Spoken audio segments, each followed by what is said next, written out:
Chapter 5. Say bye-bye, baby. Utos ni Krisha sa batang karga-karga niya. Bye-bye. Sumunod naman si Hazel. Kumaway pa ito sa amang nakahanda ng umalis papunta sa opisina. Ang galing-galing talaga ng baby ko. Palabas na dapat ng pinto si Astor. Pero tila hindi ito nakatiis. Binilikan nito ang anak at pinanggigilan. Lego? Nagtangkang magpakarga rito si Hazel. No baby, papunta si daddy sa office. Hindi tayo sasama. Pinigilan ito ni Krisha. Dali, say bye-bye. Mamaya lang uuwi na uli si daddy. Nakasanayan na iyon ng bata kaya hindi na ito masyadong nagprotesta. Pinisil ni Astor ang ilong nito. Saka ito muling hinalikan. I can't thank you enough. Siya naman ang binalingan nito. Mula nang pumayag siyang mag-leave muna sa trabaho at bantayan si Hazel tuwing papasok si Astor sa opisina, ay parati siyang pinasasalamatan nito. Nag-hire muna sila ng temporary replacement niya. When things have settled down, I promise you. I know, you'll give me anything I want, natatawang sabi niya. But don't make promises you can't keep. I am just so grateful, pahayag nito. What you're doing for me, what are friends for? Well, thank you so much. Well, I have to go. Hinalikan uli nito si Hazel. And then, as thought it was reflex action, he almost kissed her too. Natigilan ito saglit at nag-atubili bago tinuloy ang pagdampi ng mga labi nito sa kanyang pisngi. Bye! Nabugahan pa siya ng mainit na hininga nito. Bigla siyang nakaramdam ng di mawaring kaligayahan. Kung lilimiin kasi ay para siyang butihing may bahay na ihahatid sa pinto ang kabiyak na tutungo sa opisina. The idea tickled her imagination. Sige na, importante ka mo ang meeting mo ngayong umaga. Pagtataboy niya rito bago pa siya makagawa ng bagay na magpapahiya sa kanya. Dahil sa totoo lang, ay ngali-ngali na niyang saklitin si Astor at halikan ito sa mga labi. See you later, wika nito. Saka nagtungo na ito sa nakaparadang Mercedes-Benz nito. Oh, hi Levi! Isinasara na ni Astor ang briefcase niya nang bumukas ang pinto ng kanyang opisina at pumasok ang dalaga. Hi stranger! Nagpapasaring ang himig nito. Sorry if I haven't been able to see you these past few days, he said. See me or call me or anything else? I've been busy, alam mo naman. Tatay na ako ngayon. So, you're sure you're the baby's father? The result of the blood test done on Hazel alone is enough to convince me that she is a Gallanos. Medyo rare ang blood type ng mga pamilya namin at halos lahat ng mga may ganoong blood component ay tiyak na isang Gallanos. A DNA test is the next step pero kung ako ang tatanungin, it's not really that necessary. Anyway, what brings you here? You have to ask. I miss you, that's why. I miss you too. It's just that things have been so hectic and... Oh, put your money where your mouth is. Huh? You said you miss me too. Kung ganon, I'm sure you're amenable to going out to dinner. Oh, baby, I'm sorry, but not tonight. Tumaas ang kilay nito. Pinagsalikop nito ang mga braso. Saka nang uusig na tumitig sa kanya. Hazel is just getting settled down and I need to be with her. Kasama na nga niya si Krisha sa maghapon. Alangan naman hanggang sa gabi ay, wow! Back up a little there. Kasama niya si Krisha? Paano nangyari yon? Mabilis na ipinaliwanag niya ang naging arrangement nila ni Krisha. That lucky bitch. Levi! Naninitang bulalas niya. So finally, she found a way to get her claws on you. It's not the way Krisha is. Ako ang nakiusap sa kanya. I owe her 100 favor as it is. That's what you think. I can't believe you'd be so dense. Levi, I don't have time for this. I need to get home to my daughter. Okay, fine. If that's what you want, go for it. Padaskol na tinalikdan ni siya nito, pabalabag na ginawa nitong pagsasara sa pinto. Napailing siya. Oh, jeez!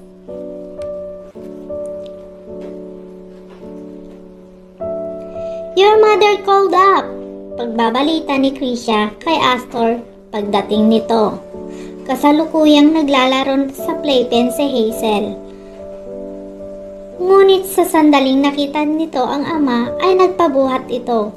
Makalipas lang ang ilang sandali ay nagbalik na ito sa playpen dahil bago sa paningin nito ang mga plastic cubes na kanina lang niya inilabas mula sa pakete. Oh, bakit daw? Inilapag ni Astor ang briefcase nito sa center table at pinuksan ang dalawang itaas ng botones ng polo nito. Nangungumusta lang, hindi mo pa pala nabanggit sa kanya ang tungkol sa pansamantalang pagtira ko rito. Nagulat tuloy siya. It slipped my mind. Sa dami kasi ng ginagawa ko, ay halos wala na akong naatupag kundi trabaho. Your temporary replacement is efficient enough, pero iba ka pa rin siyempre. Napangiti siya sa sinabing iyon ni Astor. It feels nice to know that she had not blended with the furnishing. Ilang araw pa lang siyang gumaganap sa papel ng isang tanging ina, pero kung minsan ay pinangungulilahan na niya ang pagkakaroon niya ng karir. She worked hard to get where she was at gusto niyang ang ideyang kontrolado niya ang kanyang oras. Napakalayong mangyari ng ganun kung nag-aalaga siya ng bata. But she also had to admit that there was a different kind of satisfaction in nurturing a child and having a hand helping her reach her full potential. Anyway, I've explained the situation to her and she agreed with your decision wholeheartedly. Ilang beses na niyang nakita ng personal ang mama nito na si Doña Criselda. She found her a very likable person. Iyon ay sa kabila ng nakaka-intimidate na itsura nito dahil bakas dito ang pagiging kabilang sa mataas na antas ng lipunan. Iyong ipinapahanap mo raw na dating yaya ninyo ni Topher ay may inaasikaso lang sa pamilya nito. Pero sa sandaling maging available ay papupuntahin agad niya rito. Oh, that's good. Ayokong isipin mo na masyado na akong nakakaabala sa'yo. Pag-uusapan na naman ba natin ang tungkol dyan? Umakma siyang tatayo na. I'll just go see about dinner and kinabit siya nito dahilan para mawalan siya ng balanse at sa halip na sa sopa mapaupo ay sa kandungan nito siya naglanding. Parang may sumabog na bomba sa loob ng kanyang pagkatao. Ganon katindi ang pagkatulig na nararamdaman niya. She tried to get up but in the process, she toppled over backward and landed in the cushions. Hindi niya alam kung masyado lang provocative ang posisyon niya o kung saglit na nawala sa sarili sa Astor dahil bigla na lang ay natagpuan niyang bilanggo na siya ng bigat nito. His face was just inches from hers and she could even smell his breath that seems as fresh as ever. "What are you doing?" she asked, almost in a whisper because she suddenly had trouble drawing her breath. Sa halip na sumagot ay unti-unting inilapat nito ang mukha nito sa mukha niya hanggang sa wala na siyang nagawa kundi hintayin ang pagsayad ng mga labi nito sa mga labi niya. If truth be told, she was longing to feel his lips on her anyway. He kissed like no guy she knew. He started his exploration gently, almost hesitantly, but with each caress of his lips, she couldn't help but give into the urge to allow him follow freedom to do what he wanted. Wala siyang idea kung bakit ginagawa nito ang ganoon. Sa loob ng mahabang panahon na nilbihan siya rito ay hindi naman siya pinatos nito. He never even gave the tiniest indication that he noticed she was a woman, and now he was kissing her. "I don't want to do this," he gently whispered, "but I can't help it. I can't stop myself too," she finally admitted. "Then, let's just go with the flow, at least for a moment." At sa muling pagsakop nito, sa kanyang bibig ay iba yung alab ang natagpuan niyang kaakibat niyon. She was all set to let herself go, even if only for a little while. When out of the corner of her eyes, she saw Hazel, staring at them with fascination. "Astor, wait!" Itinulak niya ito, saka siya ngumuso sa gawin ng bata. Mukhang agad ding natauhan si Astor nang makita ang anak nito. He immediately got off her. "I must be going out of my mind. I'm sorry." Hinagip nito ang briefcase nito at malalaki ang mga hakbang na tinuunan nito ang hagdan. "Oh God, help me." Tahimik na usal niya ng panalangin.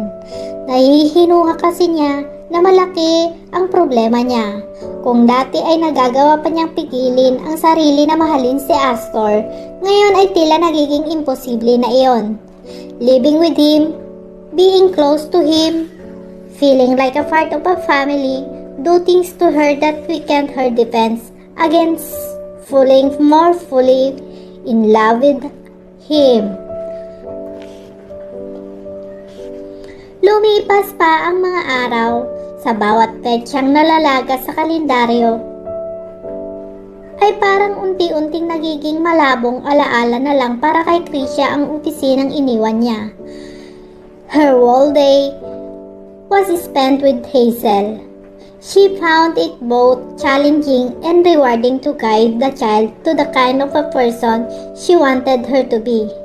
Naiintindihan na niya ngayon kung bakit may mga kilala siyang mga high-powered executive na piniling maging stay-at-home wife and mother sa halip na ituloy ang pagtatrabaho. Nasisiyahan din siya sa nakikitang bond na nabubuo sa mag-ama. Kung dati ay halatang ilag ang mga ito sa isa't isa, ngayon ay parang sa piling na ni Astor lumaki si Hazel. Sa gabi kapag nagigising si Hazel ay hindi na niya ito kailangan asikasuhin dahil si Astor na ang umaako sa pagpapalit ng lampin nito at pagtitimpla ng gatas. Hazel thrived and she glowed with a good health at hindi na niya kailangang pakiramdamang maigi ang sarili para malaman na napamahal na ito ng gusto sa kanya. Kung meron mang sumisira sa mga araw niya na perpekto na sana, iyon ay ang pagsulpot-sulpot ni Levy. Astor hadn't resumed his nightlife routine. Yet, although she knew that his girlfriend was urging him to, nakikita rin niya sa kilos ni Levy na asiwa ito kay Hazel. Hindi lang siguro asiwa kundi tahasan itong napubugnot sa presensya ng bata. Oh, Levy tried hard to pretend that she found Hazel amusing, especially when Astor was around. Nararamdaman siguro ng bata na hindi ito iyon totoo kaya ayaw nitong sumama sa dalaga. And it was obvious to her that Levy resented the fact that she was living under Astor's roof. Kung ilang ulit na niyang narinig na iginigiit nito sa lalaki na umarkila ng tunay na nani. Unfair daw sa kanya na napilitan siyang mag-babysit, gayong hindi naman iyon ang tunay niyang trabaho. Mabuti na lang at tila mas nananaig ang paranoia ni Astor kaya patuloy itong tumatanggi. Ngunit mukhang naaapektuhan din ito sa sinasabi ni Levy. Isang gabing kinailangan itong mag-entertain ng kliyente, kaya mas late kaysa dati ang uwi nito, ay kinausap siya nito. "I'm glad you're still awake," anito nang maabutan siyang nakaupo sa rocking chair na nasa nursery at nagbabasa ng librong kinuha niya sa library sa ibaba ng bahay. "Why?" Nahinuha niya mula sa ekspresyon nito na may gusto itong i-discuss sa kanya. "Alam mo, hiyang-hiya na talaga ako sa'yo." Itinaas niya ang kanyang kamay. "Doon tayo sa labas mag-usap at baka magising si Hazel," sabi niya. Tumalima naman ito. He let her lead the way. Ang recreation room ang pinili niyang puntahan. "First of all, akala ko ba ay napag-usapan na natin na magkaibigan tayo at ang magkaibigan ay magtutulungan," aniya nang nakaupo na siya sa isang stop chair. "Pangalawa, nag-i-enjoy naman akong makasama si Hazel. Hindi ko ito sinasabi para magpalapad ng papel, but I've really come to love her. Pangatlo, this is just a temporary arrangement, isn't it? Ayon na rin sa mama mo, malapit nang maging available si Yaya Tintin, at kapag nangyari iyon, makakabalik na ako sa dating buhay ko. It's just that, I don't know, para kasing napaka-unfair nga sa iyo na nagbuburo ka rito gayong hindi naman pag-aalaga ng anak ko ang job description mo. Masyado ka kasing nag-iisip, o baka naman ikaw ang naiinip nang makabalik na sa dating mundo mo. The image that flashed through her mind brought her pain. You know, dating every night, and I kinda miss those times, pero kung ikukumpara sa kaligayang nararamdaman ko kapag nakikita kong mahal ako ng anak ko, well, they fail in comparison. I'm glad you'll make a wonderful father," di sinasadyang nasabi niya. "Would I make a wonderful husband too?" She felt suddenly breathless. Para kasing may gustong ipahiwatig ang pagtatanong nito. "I haven't thought about that. Siguro ay si Levy ang dapat na tanungin mo." Lumapit ito sa kanya at hinagip ang isang kamay niya. Iniahon siya nito mula sa kinauupo ang malambot na silya. "But I'm asking you," giit nito. "Hindi ko pa nga napag-iisipan ang, then I'll give you something to think about." His lips swiftly descend over hers, and like before, a sizzling heat quickly spread through every muscle and sinew of her body the instant she realized what he was doing. Oh no, no. Nagsisimula na siyang matakot sa nagiging reaksyon niya sa tuwing maglalapat ang mga kanilang mga labi. She knew him for what he was, a playful bachelor who seemingly had no intention of settling down. Hindi ba iyon ang ilan sa mabibigat na dahilan kung bakit ganon na lang ang pagpipigil niyang huwag mahulog ng gusto ang loob niya rito? But she couldn't seem to stop herself. She was falling, and fast. Ang iyak ni Hazel ang pumigil sa mga pangyayari. Oh God, maigting na bulalas ni Astor. This is so ridiculous. Lumayo na ito sa kanya. I keep saying sorry, and yet I keep repeating my sin. It's just that... Oh, never mind. Never mind. Just sorry. I'll go see what Hazel's need. Halos magdamag na hindi nakatulog si Krisha. Paano ay magdamag niyang inisip ang mga pangyayari, pati ang aksyong angkop na gawin. She didn't know why Astor was behaving the way he did, but if she were to stay in his house, she needed him to stop kissing her every time he felt the urge to do so. Pero iyon nga ba ang talagang gusto niyang mangyari? Oo, Ano ang saysay na masanay ako sa halik niya kung wala rin naman na yung kahihinatnan. Empati kung naisaloob niya sa sarili. Ang problema sa'yo, masyado kang uptight. You know it almost impossible for him to fall in love with you. Why don't you just enjoy the time you had with him? Kapag ginawa ko iyon, lalo akong mahihirapan. Just relax and go with the flow. Sa pakiwari niya ay may 2 taong nagtatalo sa loob ng isip niya. Dahil hindi rin naman siya mapakali sa kinahihigaan ay minabuti niyang bumangon na lang ng mas maaga. Kabababa lang niya ng hagdan nang mag-ring ang telepono. Mabilis na sinagot niya iyon bago pa mabulabog ng malakas na tunog niyon si Hazel na natutulog pa ng mga sandaling iyon. Krisha? Ma'am Criselda? Nakilala niya ang tinig ng mama ni Astor. Nagulat din siyang maagang pagtawag nito. Is anything wrong? Tungkol ba kay Borgie ang... Tumawa ito sa kabilang linya. You're just like Astor.